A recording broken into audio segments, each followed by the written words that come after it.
In our top story this hour, a United Nations meeting on HIV and AIDS has opened in New York with a call on the world to fast-track investment over the next 5 years to ensure that the disease is defeated as part of Sustainable Development Goals 2030.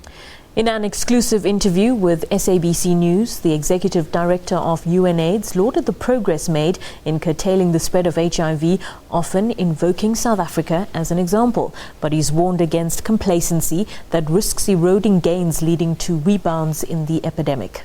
UNAIDS believes that at least $26 billion will be needed annually by 2020 to stop the epidemic by 2030. A gathering to generate momentum, and with the SDGs as the broad basis. Among the specifics is how to end HIV's spread for good. The next 5 years will be critical for us. I just said that is a window of opportunity. If we miss this window, we can risk to have a rebound in this epidemic. That's why we need to fast track. We need to quicken the pace. We need to be able to reach this 90-90-90, making sure that people will be able to know their status and put them early on treatment and suppress the viral load, so activity of the virus in the blood. So we will not transmit the disease, and we can be able to reduce the reservoir of the transmission. Global treatment coverage stands at 46% or 17 million people as the urgency grows to achieve universal coverage.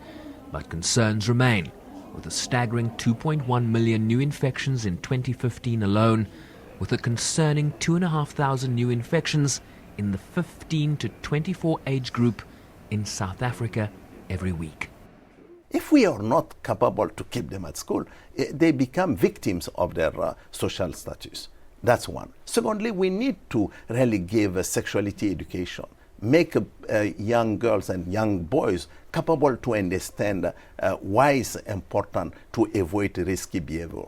But also is critical for me to say that we need to stop intergenerational sex.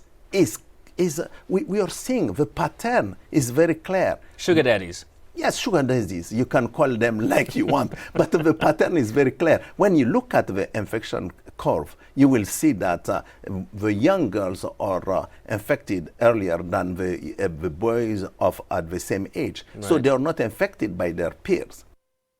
Health Minister Aaron Motsoaledi is leading the South African delegation.